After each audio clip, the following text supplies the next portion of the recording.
Ever wonder how your body knows when to break down molecules to give you energy during the day and to slow down at night when you sleep? You might guess hormones and circadian clock gene expression, and you'd be right.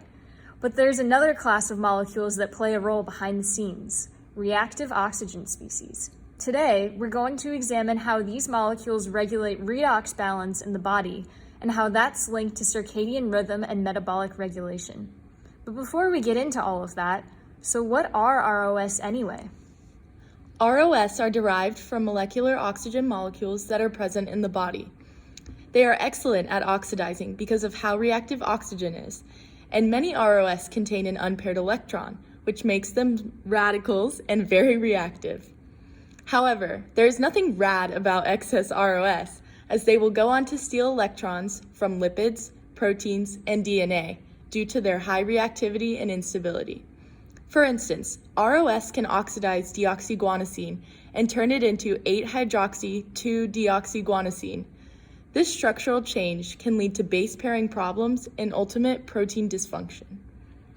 As we all know, structure and function go hand in hand.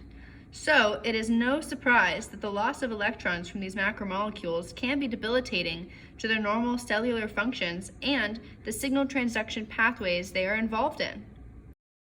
All of this cellular havoc leads to metabolic dysfunction, which can develop into various metabolic disorders, such as hypertension, cardiovascular disease, insulin resistance, hyperlipidemia, and type 2 diabetes mellitus.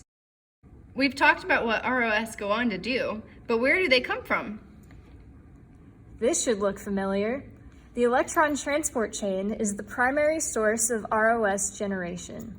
Normally, smaller molecules like NADH and FADH2 are oxidized when they give an electron to the acceptor complexes, which are reduced.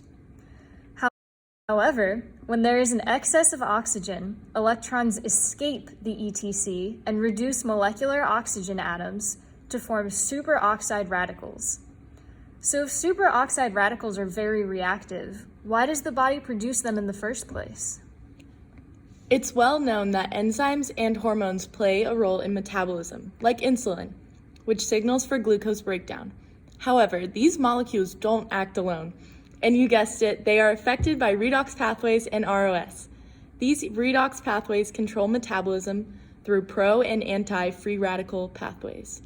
When radicals are needed for oxidation, such as during a catalysis step, pro-free radical pathways are stimulated so that a radical is produced to carry out this function.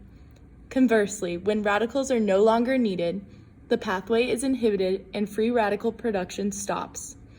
However, things can go wrong when the balance of pro and anti-free radical pathways is disrupted, causing the body to ignite in inflammatory responses which stress the body and cause the inhibition of insulin metabolic signaling.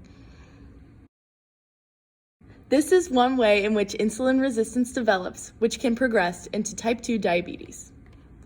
You may be wondering at this point how the body knows to produce ROS in the first place. It turns out ROS not only play a role in metabolic processes, but also in gene expression. ROS interact with circadian clock genes, which regulate which physiological and metabolic processes should be happening in a cell based on when it's time to be awake and producing energy, or asleep and conserving it. In addition, circadian rhythms also regulate certain redox reactions by turning them on and off. Thus, ROS and circadian clock genes interact with and affect each other.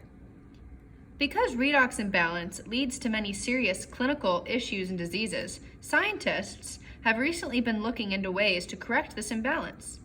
For instance, they've looked at a pepper. No, not that pepper, this pepper. This contains a certain spicy molecule that is linked to the hot flavor associated with peppers and can possibly help overcome insulin resistance by interacting with our ROS. It is known as capsaicin. Thanks for watching.